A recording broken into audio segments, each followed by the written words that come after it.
Hello Hyderabad. ఇప్పుడు మనం దీని మీద నుంచి హైదరాబాద్ని ఒకసారి చూద్దాం. ఎలా ఉంది? చుట్టూ అంతా చాలా చెట్లు ఉన్నాయి కదా, దూరంగా ఏమో బిల్డింగ్స్. మరి ఇది ఎక్కడో తెలుసా? హైదరాబాద్కి సెంటర్లో అన్నపూర్ణ స్టూడియోస్కి పక్కన బంజారా హిల్స్ రోడ్ నెంబర్ 2లో ఉన్న కేబీఆర్ నేషనల్ పార్క్. ముందుగా కేబీఆర్ అంటే కాసు బ్రహ్మానంద రెడ్డి. ఈయన ఒకప్పటి ముఖ్యమంత్రి. అందులోకి 7 సంవత్సరాల పాటు దీర్ఘకాల ముఖ్యమంత్రిగా ఉన్న ఇది ఈయనకుందట. అది సరే, మీరు ఈ పచ్చని చెట్ల మధ్యలో ఎక్కడికి వెళుతున్నారు ఈ మెట్లెక్కి అని అంటారా? ఇప్పుడు మనం మోర్ బంగ్లా అంటే నెమళ్ళ బంగ్లా పక్కన ఉన్న, ఇందాక ఎక్కాం కదా పైకి, దాని దగ్గరికి వెళుతున్నాం. మరి నెమళ్ళ బంగ్లా ఎవరు కట్టించారు అని అంటే, అప్పట్లో నిజాములు ఉండేవాళ్ళు. వాళ్ళు తెలంగాణ పరిసరాల్లో అంతా కూడా పరిపాలించారు. ముఖ్యంగా హైదరాబాద్లో ఉండేవాళ్ళు అని మనకు తెలుసు కదా. అందులో చివరి నిజాం అంటే నిజాం 8 ముఖరంజా అనే ఆయన ఈ చిరన్ ప్యాలెస్లో ఉండేవాళ్ళ అంట. అంటే ఇప్పుడు మీరు మెట్లెక్కి వెళుతున్నారే అక్కడైనా అంటే కాదు, అది వేరే ప్లేస్లో ఉంది. ఇప్పుడు పబ్లిక్కి అందులోకి అలో లేదు. ఇదంతా కూడా కేబీఆర్ పార్క్ లోపలే ఉంటుంది. అయితే ఆ చిరన్ ప్యాలెస్ అని ఉంది కదా, ఆ పక్కన ఇంకా చాలా కార్లు పెట్టుకోవడానికి ఒక పెద్ద బంగ్లా, అలానే నెమళ్ళ కోసం ఒక బంగ్లా, ఇంకా గుర్రాల కోసం ఒక బిల్డింగ్, ఇవన్నీ కూడా ఈ చుట్టుపక్కల ఉండేవంట. అది ఎప్పుడు కట్టారు? 1940లో ఈ నిజాంలు పాయగాలు ఉన్నారు కదా, వాళ్ళు కట్టించారు. ఆ తర్వాత ఏమైంది? దాన్ని 67లో అంటే 40 టైంలో కట్టిన ఈ చిరన్ ప్యాలెస్ ఆ చుట్టుపక్కల ఉన్న కన్స్ట్రక్షన్స్ని ఒక్కసారిగా సడన్గా ఇలాగా నెమలి వచ్చేసరికి భయం అనిపించింది. సో ఆ 40లో కట్టిన కోటని, ఆ చుట్టుపక్కల ప్రాంతాన్ని, ఇదంతా కూడా ఉస్మాన్ అలీ ఖాన్ అనే 7వ నిజాం కొడుకైన ఆజంజా, ఈయన నిజాం అవ్వలేదు అంటే రాజు అవ్వలేదు, ఆయన కొడుకు రాజు అవుతాడు.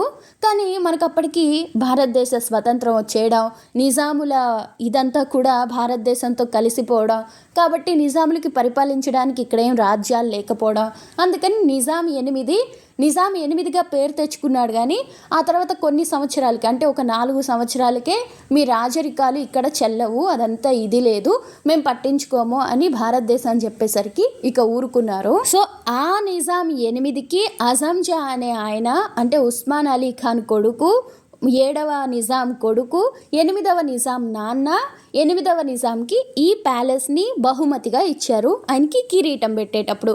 అందుకని మ్యాక్సిమం నిజాం 8 ఈ ప్యాలెస్లోనే ఉండే ఆయనంట. అందులో ఇప్పుడు కొండలాగుంది కదా, ఈ ప్లేస్ మీద మనం దారిలో వచ్చేటప్పుడు మనకి రైట్ హ్యాండ్ సైడ్ ఒక కూలిపోయిన కన్స్ట్రక్షన్ ఉండింది.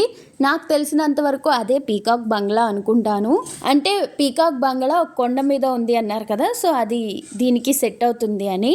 సో ఇక మనం ఇక్కడికి వచ్చేస్తే ఇక్కడ నుంచి పైకెక్కి ఒకసారి హైదరాబాద్ని చూద్దాము. ఈ ఫారెస్ట్లో, ఈ అర్బన్ ఫారెస్ట్లో, ఈ నేషనల్ పార్క్లో 600కి పైగా జాతులకి సంబంధించిన చెట్లు ఉన్నాయంట. చాలా అంటే చాలా చెట్లు. ఇక్కడ మనం బయట నుంచి వచ్చి చూడడానికైతే ఏమీ ఉండదు, but early morning walking, jogging, gym, yoga చేసుకోవడానికైతే చాలా అంటే చాలా మంచి ప్లేస్. అంటే బయట ఉన్న కాలుష్యం, పొల్యూషన్తో పోలిస్తే ఇక్కడ ప్యూర్ ఎయిర్ ఉంటుంది కాబట్టి మ్యాక్సిమం సినిమా వాళ్ళు కూడా ఇక్కడికి వస్తూ పోతూ ఉంటారు. అలానే పబ్లిక్ కూడా చాలామంది వస్తున్నారు. ఎవ్వరు ఎవరిని పట్టించుకోరు, ఎవరి పని వాళ్ళు చేసుకుని పోతూ ఉంటారు. సో ఇదండి. ఎలా అనిపిస్తుంది చుట్టూ చూస్తుంటే? అసలేం కనిపించట్లేదు కదా. ఒకవేళ మీరెప్పుడైనా కేబీఆర్ పార్క్ వస్తే ఇక్కడ ఎక్కి ఇదంతా చూడాలి అనుకుంటే మీరు వాకింగ్ ట్రాక్లోకి వెళ్ళిపోకూడదు. అంటే రైట్కైనా లెఫ్ట్కైనా ఉండే పాత్లోకి వెళ్ళిపోకుండా మిడిల్లో నడుచుకుంటూ వచ్చారంటే మీరు చూడాల్సిన ప్లేసెస్ అన్నీ కూడా అక్కడే కనిపిస్తాయి. ఎడ్యుకేషనల్ సెంటర్ అని చెప్పేసి, అలానే నేచర్ క్యాంప్ అని, ఇంకా మనం చూడగలిగిన ఈ మోర్ బంగ్లా దగ్గర ఉన్న ఈ స్టెప్స్, ఇవన్నీ ఉంటాయి.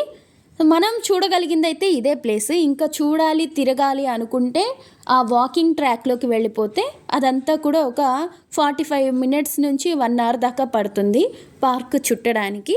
సో అలాగా మనం ఈ కేబీఆర్ పార్క్ని చూడొచ్చు. అంటే దూరం నుంచి ఎవరైనా వచ్చి చూడాలనుకుంటే 1 టైం చూడడానికే కానీ ఇక్కడ రెగ్యులర్గా చూడడానికి ఏమీ ఉండదు.